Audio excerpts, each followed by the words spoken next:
Samantala, agarang mga hakbang at assistance ng OCD matapos ang naging malakas na lindol sa Davao Oriental kaninang umaga. Ating pag-uusapan kasama si Civil Defense Deputy Administrator for Administration, Assistant Secretary Bernardo Rafaelito R. Alejandro IV. Magandang tanghali po, Asek Alejandro. Yes, magandang tanghali sa iyo, magandang tanghali sa lahat. Asek, kamusta po ang sitwasyon ngayon sa Davao Oriental matapos ang 7.4 magnitude na lindol kaninang umaga? Oo, ngayon nakataas pa rin yung tsunami alert doon, no? Hanggang 1:43 yan kasi may buffer tayo from PBOX na 2 hours, no, from the time na nangyari yon. So naka-alerto pa rin ang mga ahensya doon at ongoing pa yung pag-implement ng preemptive evacuation sa mga coastal communities as we speak, no? But in general, we are assessing the situation hindi lang po doon sa Davao Oriental, but sa other provinces po na apektado nitong lindol. So it goes as far as Surigao del Norte, Surigao del Sur, Southern Leyte, and Eastern Samar.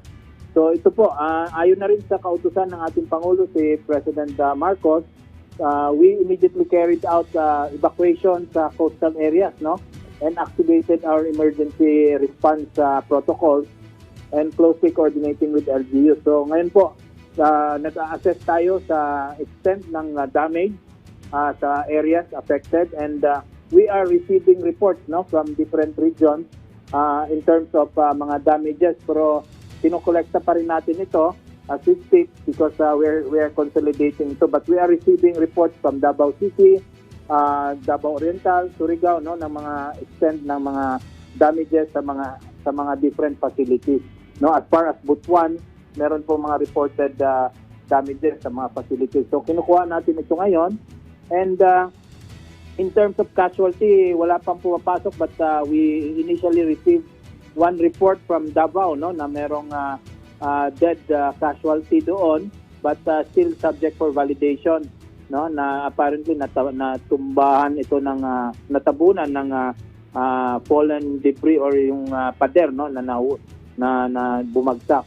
So we're still in the response mode at we would like to inform our kababayan to remain vigilant and to stay alert, no, at kalmado lang sana because your safety is our priority. Lahat po ng ehensya ng gobyerno ay naka-red alert, and we are on full activation, lahat, DSWD, DOH, the Armed Forces of the Philippines, so ating Coast Guard, para po masigurado ang security and safety of our communities po. Asek Alejandro, napakaganda ho pakinggan, no, yung to stay calm, dahil gusto nating malaman ng ating mga kababayan, ilan po ba yung mga team, kahit rough number lang po, Asek, na mga nandiyan on the ground at tumiresponde para alam na ating kababayan na meron talagang maaasahan? Basically, ang lahat ng mga local disaster risk reduction and management offices ay na-mobilize na, no, dito sa halos 7 probinsya: Eastern Samar, Leyte, Southern Luzon, Southern Leyte, Oriental, Davao Oriental, Surigao del Norte, Surigao del Sur, at Dinagat Island. So these are augmented by our personnel from the PNP and the Armed Forces and the Coast Guard. So we're looking at easily mga dito sa lahat, no, mga more or less mga 6,000 responders ay na-activate natin, but these are initial figures, no, na tumutulong kasi LGU plus national agencies na tumutulong para dito sa pag-activate ng ating mga response protocol. So as we speak, we're getting the data, the information from the ground, and we will update everyone as soon as we get a clearer picture on what has happened.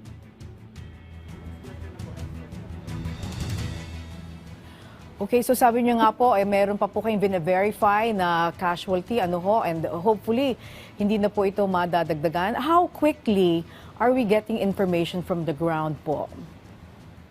Mabilis naman po kasi the communication ay tuloy-tuloy naman, ano? Hindi po naputol ang communication natin sa field units natin.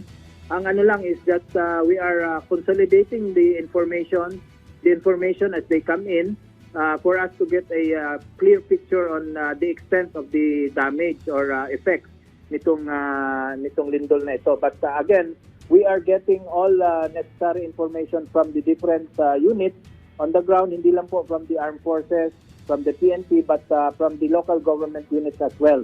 So ngayon po, as a matter of protocol, everyone or lahat ng mga LGUs are assessing, making their assessment in terms of damages, kasi karamihan po ay nag-declare na po or nag-suspend na po ng classes and work, no, para po ma-assess ang mga damaged infrastructure, kasi we don't want na pabalikin natin sila sa mga gusali at magkaroon ng strong aftershock which might lead to more injuries or casualties. Kumusta po ang linya ng kuryente at komunikasyon sa mga lugar na malapit to sa epicentro ng lindol, dyan po sa Manay, Davao Oriental? Asek? Opo, initial information ay wala pong kuryente sa some parts of Davao Oriental kasi ano naman yan, it's a basic protocol ng ating mga electric cooperative. Pag meron pong malakas na mga events na ganito ay pinapatayan para precautionary na rin, no? But we're still checking, but we have received reports na meron pong areas na wala pong kuryente. So kasama po yan sa mga kinukuha nating datos para po makuha natin yung full extent nga nitong effect nitong lindol. Ilang pamilya na po ang kasalukuyang nanunuluyan sa evacuation centers? So far, wala pa po tayong exact data, but we are looking at, kasi yung affected population dito sa 7 probinsya ay halos 400,000 families. But we would like to get a better picture kung ilan po yung nag-evacuate, especially sa tsunami. But we'll get that as soon as our local government units are able to report. So hindi pa po tapos kasi yung ating pagresponde. As I've said, yung tsunami warning will be lifted, no? 143 pa. So ongoing pa po ang mga response natin. So after that po, we'll get the figures. But rest assured po, ito po mga numero na ito ay papasok po once tapos na po yung ating response phase.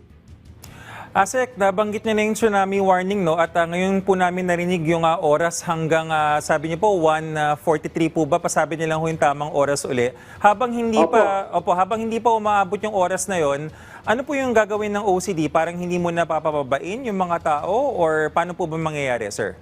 Opo, habang nakataas pa po ang tsunami warning natin o tsunami alert, ay hindi pa po pwede, lalo na yung nasa coastal communities.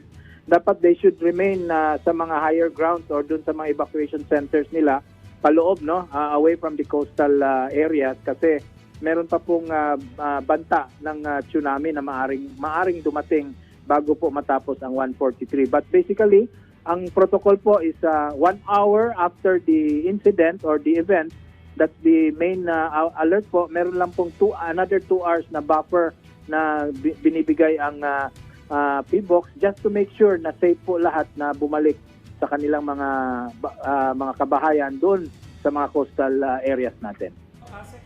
Dahil importante po talaga yung tungkol sa ating mga tsunami warning. Meron kasi kayong binanggit na buffer, no? Linawin lang po natin.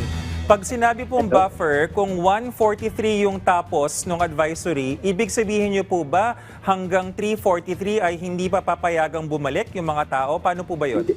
Hindi po. 9:43 yung event, so may isang oras tayo yung main first wave na inaasahan natin within an hour. So that's 10:43. And then we add the 2 more hours, no, as a buffer. That's 2 hours, that's 11:43 to 1:43. Yun po ang patakaran ng ating PBOX po. Okay, so yun na pala yung buffer. So yung 1:43 yung parang all clear. Pero aabangan po namin yung anunsyo ninyo, Asek. Thank you Yes po. po. It will come from PBOX po and we will announce accordingly po. Maraming salamat po sa inyong oras. Civil Defense Deputy Administrator for Administration, Assistant Secretary Bernardo Rafaelito R. Alejandro IV.